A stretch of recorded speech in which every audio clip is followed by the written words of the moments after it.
Je voudrais qu'on parle des mesures et du grain à moudre qu'il va y avoir entre le Premier ministre et le Parti socialiste. Alors je l'ai dit en introduction, il y a 3 points. Il faut une mesure pour les socialistes de justice fiscale. Pour l'instant, c'est la taxe Zuckman, mais personne n'y croit. Il faut du pouvoir d'achat pour les plus modestes qui passe par une baisse de la CSG dans le contre-budget socialiste. Et cette mesure, elle avait peu ou prou déjà été proposée et par Gabriel Attal et par Laurent Wauquiez en son temps. Peut-être des voies de passage. Et puis enfin, 10 milliards d'investissements dans les services publics. Alors si on prend point à point sur la fiscalité des plus riches et donc la fiscalité du capital. L'ISF, c'est un totem pour Emmanuel Macron, ça ne passera jamais. Mais on entend une petite musique qui dit qu'une augmentation de la flat tax de 2, 3, 4, 5 points, ça pourrait passer. Surtout qu'une réforme des droits de succession pourrait arriver sur la table. Et dans le contre-budget socialiste, vous avez 1 milliard de recettes sur la réforme des successions. Est-ce que c'est des choses qui suffiraient à décrocher le PS, selon vous, Stéphane Bonifay? Alors, votre question est double. Je vais faire très rapide. Technique et je vais faire très rapide, parce que moi, c'est sur ce sujet-là que je me connais un petit peu, comme c'est un peu mon métier. Voilà. Bon. D'abord, est-ce que ça suffira à décrocher le PS? Moi, je ne suis pas convaincu, mais ça n'engage que moi, que ce soit une bonne idée de décrocher le PS. Comme ça, je ferme la parenthèse. Et ça, c'est peut-être plus intéressant. Quelles conséquences chez vos clients? Il faut s'imposer de gouverner avec des gens qui ne représentent absolument rien à l'Assemblée nationale. Il y a un petit déni de démocratie, encore une fois de plus, dans cet arrangement politique, mais ça n'engage que moi. Maintenant, sur la demande du PS, finalement... Et sur l'impact sur l'économie. Voilà. Qu'est-ce qu'on invente, en fait? Parce que ce monsieur Zuckman, qui est devenu la nouvelle star de l'économie, je parle sous le contrôle... finalement d'un vrai ponte de l'économie, selon moi, parce que je partage pas mal d'éléments de l'analyse de Jean-Marc. Monsieur Zuckman, il nous dit, ça fait des années, je ne sais pas si vous avez lu son article, l'un de ses articles, il dit, ça fait des années que je traque l'évasion fiscale en France. Donc voilà, donc sa spécialité à lui, c'est l'évasion fiscale. Et il met sur le tapis le pacte Dutreil, etc., c'est-à-dire la création d'holding qui permet à un moment donné à des gens de créer des entreprises et de faire des réinvestissements avec des possibilités de réinvestir des plus-values dans l'économie réelle, et il compare ça avec de l'évasion fiscale, c'est-à-dire bassement des gens qui mettent de l'argent aux Bahamas ou à Jersey.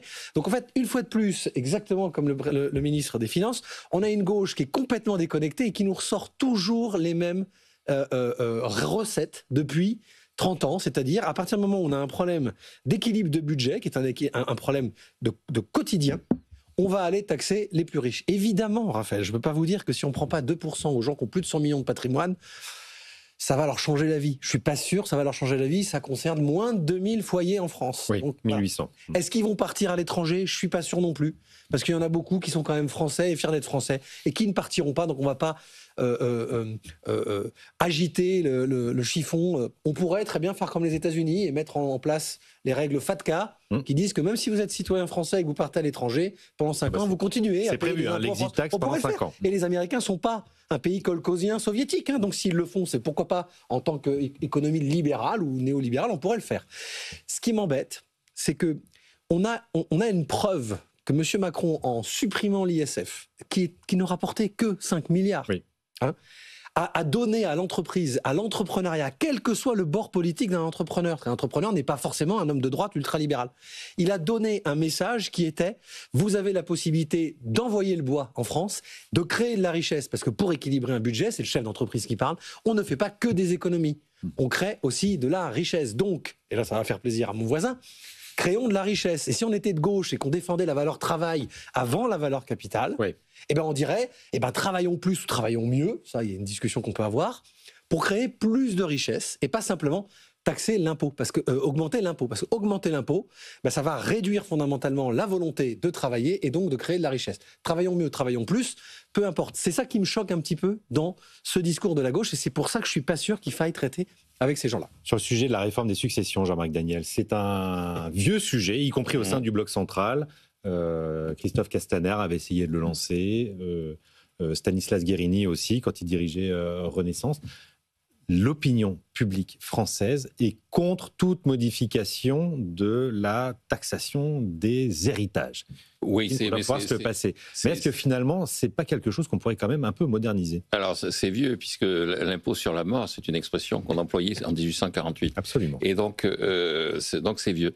Non, ce que je voudrais dire par rapport à effectivement ce débat fiscal, c'est que, d'abord, juste sur est-ce que les économistes sont des fiscalistes?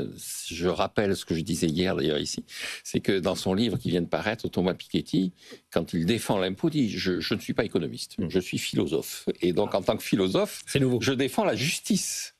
Parce que l'économiste, lui, c'est un technicien. Et donc, alors que moi, je vais me positionner en philosophe. Donc, M. Zucman n'est pas économiste. M. Zucman, il est idéologue au service d'une obsession et donc et d'une incantation. Bon, donc, il a raison, ça lui fait sa gloire. Mais bon, donc. En tout cas, ses idées infusent dans le débat public. Oui, oui, absolument. Apparemment, il fascine la gauche. Il fascine la gauche. Alors après, effectivement, quand on regarde sur l'utilisation de l'impôt, sur qu'est-ce qu'on doit attendre de l'impôt, c'est-à-dire. Notamment, je rappelle que là aussi, quand on fait de la théorie économique, le rôle de l'impôt, c'est pas d'assurer la redistribution. La redistribution, elle passe par la dépense. C'est-à-dire, c'est pas en abaissant les riches qu'on résout les problèmes, c'est en relevant les pauvres qu'on résout les problèmes. Merci. Et donc, le véritable enjeu, c'est d'augmenter effectivement. C'est vrai que d'appauvrir les riches a rarement rendu les pauvres moins pauvres. Ça a rarement servi les pauvres. Ça a servi les envieux, mais ça n'a pas servi les pauvres. Ça n'a pas servi l'État. Et donc, quand on regarde effectivement sur les successions, le vrai problème en la matière, c'est qu'on hérite de plus en plus tard, et donc le transfert d'épargne, le transfert de capacité d'épargner, et se fait de plus en plus tard. Ce qui fait que maintenant, donc là aussi, c'est ce que dit Piketty, non pas dans son dernier livre, mais dans un livre précédent, où il avait fait, donc, dans le célèbre livre sur le capital, une courbe qui montrait l'âge auquel on hérite. Et donc, on a 60 ans. Oui, on a des statistiques depuis 1825. En 1825, on héritait à 28 ans. Et là, maintenant, on hérite à pratiquement 58, 59, pratiquement 60 ans. Oui. Et donc, l'héritage qui était à une époque un moyen de transférer vers la jeunesse qui était en train de prendre ses marques et de s'insérer dans la société, les moyens de développer l'économie, est devenu un transfert de vieux à vieux, de très vieux à vieux. Et donc, c'est donc un transfert de retraité à retraité. Donc, je pense qu'une mesure sur les successions doit s'accompagner d'une mesure en faveur des donations, c'est-à-dire de faire en sorte qu'on allège considérablement la fiscalité des donations. Ça, c'est sur la circulation. En loi TEPA. Ça, c'est sur la circulation du capital, mais sur le côté justice fiscale, sur l'égalité réelle des chances, qui était le discours de Dominique Strauss-Kahn au début des années 2000. Est-ce que et une position libérale peut rejoindre ça. Est-ce que pour cette égalité réelle des chances, il n'y a pas des choses à modifier sur les successions? Ce que disait Stéphane tout à l'heure est très juste. Alors des totems, il y en a partout. Il y a le totem Tax Zucman, il y a le totem Pacte Dutreil. Enfin voilà, on est entouré de totems dans ce débat-là.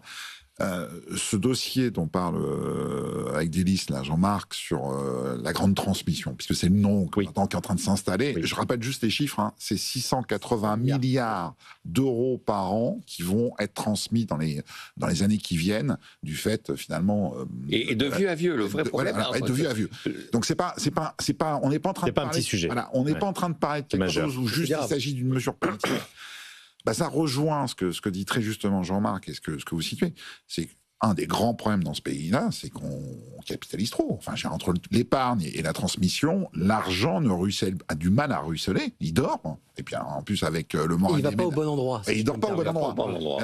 Et il dort pas d'autant plus au bon endroit que ce pactole de la grande transmission, quand on a un certain âge, je sais pas là, on a envie d'investir dans les startups ou dans l'économie, on est plutôt bas de laine. Oui. Donc aujourd'hui, c'est de l'argent qui n'alimente plus l'économie globalement, et on a un grand problème d'investissement. Vous le voyez, Raphaël, vous recevez régulièrement ici même des patrons et tout ça qui disent c'est de plus en plus compliqué de convaincre, c'est l'enfer et tout ça. Donc il y a quelque chose sur lequel j'ai envie d'être optimiste ce matin. Je pense qu'il peut y avoir une jonction au-delà. Si on arrive à passer au-dessus de tous ces totems, parce que ces totems, ils sont un peu des poisons. C'est-à-dire que finalement, il y a quand même une jonction entre de l'argent qui dort, pour faire vite, et un besoin dans l'économie. Cet argent découle aujourd'hui. Et c'est ça le verrou qu'il faut faire sauter. C'est parce que là où il y a une entente, je pense, entre un alignement entre Macron, le Cornu, le MEDEF et une grande partie de la population, c'est que, j'allais dire, un pilotage par l'offre est nécessaire, mais là, maintenant, il faut l'alimenter. Et on parle de sommes colossales. L'épargne, là, est à un niveau en France qui ne fait que grimper, parce que les gens stressent de plus en plus. faut dire que le discours de François Bayrou cet été n'a pas rassuré, n'a pas donné envie de dépenser beaucoup sur Noël. Enfin, on a l'impression dans un pays qui va s'écraser du jour au lendemain. Quoi. Ouais, évidemment. Ouais. Avant la pause, vous savez que je corrige ce diagnostic, c'est-à-dire on manque d'épargne dans ce pays. Alors, je rappelle le raisonnement. L'épargne, c'est ce qu'on appelle. Épargne et investissement. Non, l'épargne est égale à l'investissement, justement. Et donc, on manque d'épargne, puisque l'épargne, ça se mesure au déficit de la balance des paiements courants. Il y a une petite équation que, bon. Et donc, notre balance des paiements courants était équilibrée en 2024. Tout le monde a dit, ça y est, on est sauvé, et c'est génial. Il faudrait expliquer, Jean-Marc, ce qu'est la balance des paiements courant. C'est l'ensemble, ça retrace l'ensemble des échanges qu'on a avec le reste du monde. Donc il y a les échanges de biens, mais il y a aussi les échanges de services et le revenu de l'argent qu'on a placé. Oui, c'est-à-dire qu'on investit, on achète des entreprises à l'international et on en récupère des bénéfices. Et c'est ça l'enjeu, je pense, de pays comme la France, parce que non seulement on transfère de vieux à vieux, mais on est vieux dans l'absolu. Et donc, dans les chiffres de la semaine, ceux qui sont tombés cette semaine, c'est que ce que gagne l'Allemagne sur les États-Unis, c'est-à-dire que tout le monde dit, l'Allemagne retire de ses rapports avec les États-Unis 250 milliards de dollars. C'est-à-dire qu'il y a une partie, c'est l'excédent commercial. La croissance américaine permet à l'Allemagne de faire rentrer 250 milliards de dollars. Et un certain nombre de gens ont dit c'est l'équivalent du PIB de la Grèce. C'est pour ça que l'Allemagne va acheter de l'armement aux États-Unis plutôt qu'en Europe aussi, peut-être. Non, elle achète de l'armement parce qu'elle considère que le F-35 est plus efficace que le Rafale. Après, c'est à regarder. C'est là, M. Le Cornu, c'était son travail de persuader les gens que le Rafale était mieux que le F-35. Mais ce que je veux dire par là, c'est que l'Allemagne est un pays vieux et elle a dégagé suffisamment d'épargne pour aller acheter des usines aux États-Unis, des bons du Trésor américain qui font qu'elle récupère sans travailler l'équivalent. Alors, une partie c'est du travail quand même, une partie c'est des exportations. Mais elle récupère l'équivalent du PIB de la Grèce en revenus qui viennent des États-Unis. Et donc, et alors qui met ça en avant? Mais ce sont les Américains qui disent, écoutez, on travaille pour... On travaille pour les Allemands. On travaille pour les Allemands. Et donc, je pense qu'il faut qu'on prépare nous aussi cette situation. C'est-à-dire que nos enjeux, c'est que l'épargne qu'on va distribuer vers les jeunes, on incite les jeunes à aller prendre l'avion pour Mumbai et aller acheter des usines en Inde pour préparer le moment où on aura... Ça manque un peu de perspective pour le sol européen pour la suite. Il nous reste une minute là, 40 secondes avant la coupure pub. Question courte, réponse courte sur la menace de dégradation. Les analyses de Natixis CIB estiment la probabilité qu'une dégradation à 55%, d'une dégradation de la note souveraine française à 55%, ce sera demain soir à surveiller, bien sûr. Donc grosso modo, 50-50. Stéphane Donifel, on est dégradé demain ou pas? Alors, ce ne serait pas une surprise, mais ça ne m'inquiète pas. Mais c'est pas très grave. Jean-Marc Daniel. Oui, je rejoins, on s'en fout. Bon, on s'en fout de la dégradation. On peut pas. Est-ce qu'on s'en moque de la dégradation française? Je ne reprendrai pas l'expression de Jean-Marc. On s'en fout pas, mais on s'inquiète pas. C'est une nouvelle étape depuis 2012, quoi, en fait. Cette dégradation, elle continue. Si ce n'est pas cette fois-ci, ça sera probablement la suivante. Bon, donc on y arrive. La France est surnotée. Donc c'est plutôt oui.